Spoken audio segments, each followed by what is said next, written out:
it's interesting too that keto basically is anti-inflammatory. So it makes sense that if your job is to try to lower inflammation, you could do AIP. And I know in AIP, at least within paleo circles, they add in a few starchy tubers that would not be keto. But for the most part, you're right. If you stick to real food, it's almost virtually by default keto anyway. So, or even carnivore, it even kind of leans that. Yeah. So I was like, you know what? I'm going to try this. I called my doctor and I said, I want to try this. What do you think? And he's like, you've tried so many crazy things. He's right. He was like, of all the things, you want to go with this? He said, you know what? I see nothing wrong with it. It's not going to conflict with anything that our protocol. He says, so try it. Let's see what happens. Kudos to that doctor, because most doctors got a bill of he happens to be one of the top rheumatologists in the world. He is head of the Lupus Research Alliance. He works with Lupus of America. He's phenomenal. So I'm very lucky to have him here. He's also so rigid and like when I started to go to him, I was told his bedside manner is, a lot of kind of negative things. I walked into his room and I was like, hi, blah, blah, blah. And he's like, his whole face. And I said to him, oh, I know, like I'm the anti-lupus, right? And I broke him like right on the spot. Like he was just like, oh, get out of here. Like him and I have developed an amazing relationship throughout the years where I walk in and he knows I'm a clown. He never knows what's going to shoot out of my mouth, but he's learned to kind of embrace. He's embraced the Danielle. So, well, he's responsible partly for creating the Danielle. He is, because he definitely lets me kind of run amok sometimes, as long as it's not going to harm me. He lets me do what I want, which is great. So that was 2017 that you found keto and then started implementing it? Yes. And so within like 5 weeks, I really started to feel amazing. I started to feel great. By like 8 weeks, I had dropped like 20 pounds that I really didn't need to lose. I've since pretty much gained those back. I don't know if that was real. It couldn't have been real weight loss because it was a weird thing. Like, I don't know. The initial weight loss with a ketogenic diet is almost exclusively in that first 2 weeks water. There might be a little bit of fat, but you think about it, you're dumping the glycogen store in your muscles. There's a lot of water. And so that gets dumped out. That's what that big whoosh of weight loss is. So the fact that you did that and then you properly hydrated yourself and started doing all the things, getting all the electrolytes and all the things you were doing, then went back on the body. Yeah, that doesn't surprise me that you dropped the 20 and then put. People are like, oh my God, you lost weight. I'm like, I did, but like I'm a thin girl. Like I didn't really need to lose weight, but it did because I lost that 20. I guess my body composition has changed. It is different now. I'm not going to lie. As much as I weigh that 20 pounds less, I still look it. My whole body is completely changed. Well, and the other thing is because ketones are so muscle preserving, you didn't lose muscle when you were losing weight. Right. Where low calorie, low fat dieters, they not only lose that water, they also lose muscle with some fat. And so you're maintaining that muscle mass while you're eating the food. So you're not going to, you're not going to have the dramatic keep losing. You're like the vegan, I love Dr. Sean Baker when he posts the pictures of the vegan like leaders and they're all like amazing. And it's funny, vegan people all make fun of like me because I have more weight on the body. Oh, well, see, that's a keto person. And we're like, well, at least we're not Skeletor. Like they're ugh. Right. The hollow of the eye. Yeah. It's like and I was a vegetarian when I started keto. I left that part out. I had been a vegetarian from prior to my son being born. So I was a vegetarian over 17 years or something like that. And I stayed vegetarian while I was doing keto in the beginning. Interesting. So you were ketotarian before Will Cole came out with his book. I wonder if that contributed to the diagnosis of lupus. I know a lot of people, autoimmune kind of comes on for a variety of reasons. As you know, you've done a dive on this.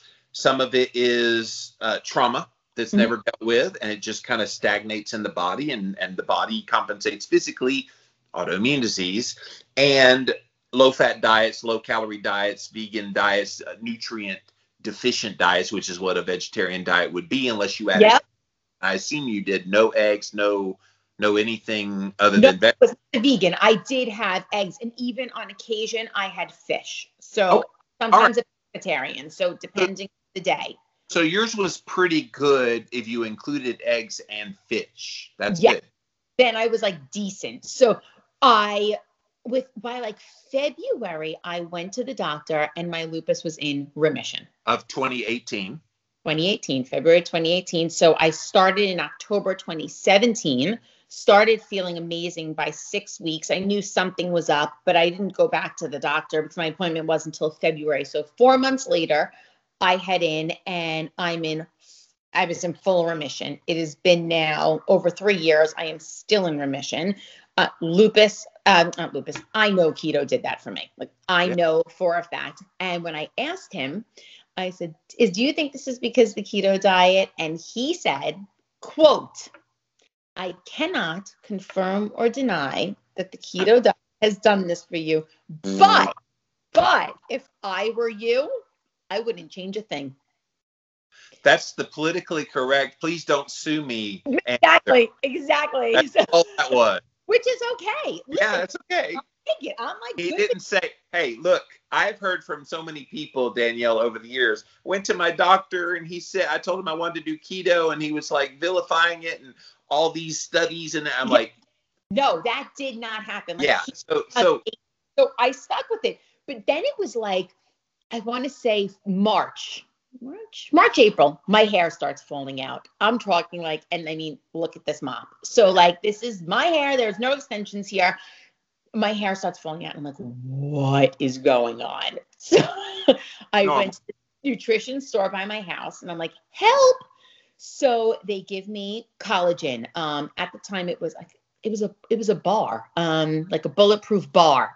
I think it was by, and I'm eating these bars, and this is back when, I didn't really read the labels so great. So I'm like eating these protein bars and they're good. And it's like a few weeks later and I'm sitting at the kitchen table. I'm like, I want a steak.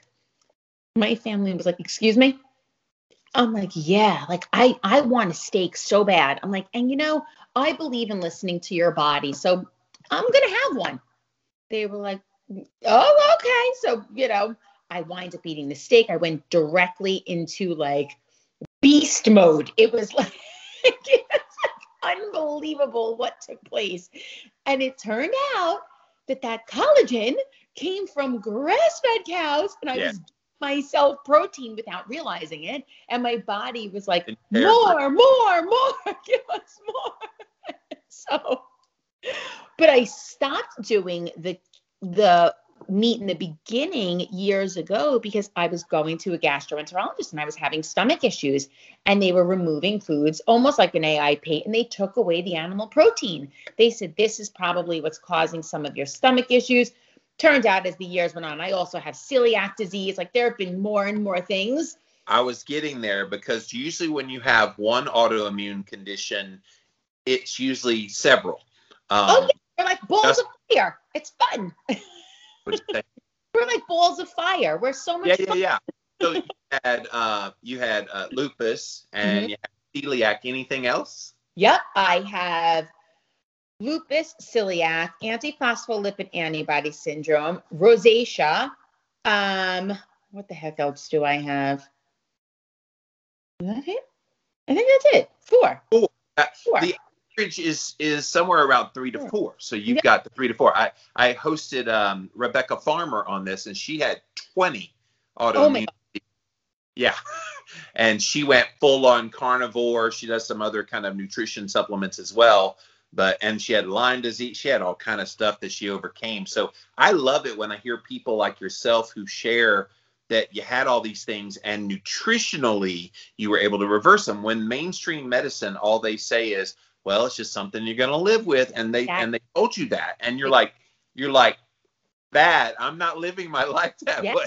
I was like, no, absolutely not. Like, I'm not playing this game. And it changed my whole career, honestly, because I was a dental hygienist. Yeah. And I hated it with a passion. But I had a license in nutritional counseling through my dental hygiene degree. Yeah. So I decided to play on that. And from there, I took that license and I exploded it into health and wellness and becoming a personal trainer and a yoga instructor. And I have so many physical certifications at this point. So I changed everything about myself, and I love my life. I love my job, my career, and I'm happy. And it's all really because of keto. Like when they say keto saved my life, for me, it really did. It's not just the saying. I really, truly believe and feel that way. And I wish I could get my community on board. Lupus is a very negative community. Yes, but it's probably because they're getting fed from the medical doctors, like the one you saw initially, that was not helpful. And it's kind of like the diabetes community, type 2 diabetes, so easily remedied with diet. And yet so many of them are reticent to it because of the negativity they have heard so much from their doctor. Oh, you can't have this, can't. Oh, yeah.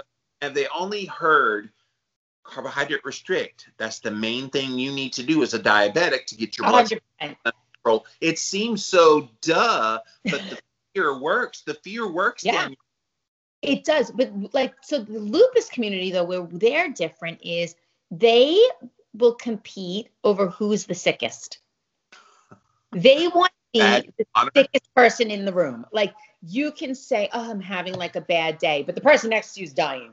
Like I run support groups in the lupus community, and this is what happens. Like, you'll say, how's everybody doing today? And one person will say, today I'm having a rough day, but there's 4 other people in the room. They're dying. They are dying. It's the end of the world for them. It's like, really? I mean, I wonder at some point psychologically when you're being told you're going to live with something for the rest of your life, which again, that's what a lot of them are hearing. It just messes with your head where you need that pity to feel in. Hey guys, I'm all about healthy nutrition, and I have a brand new product I want to tell you about called Athletic Greens. This is not just a multivitamin.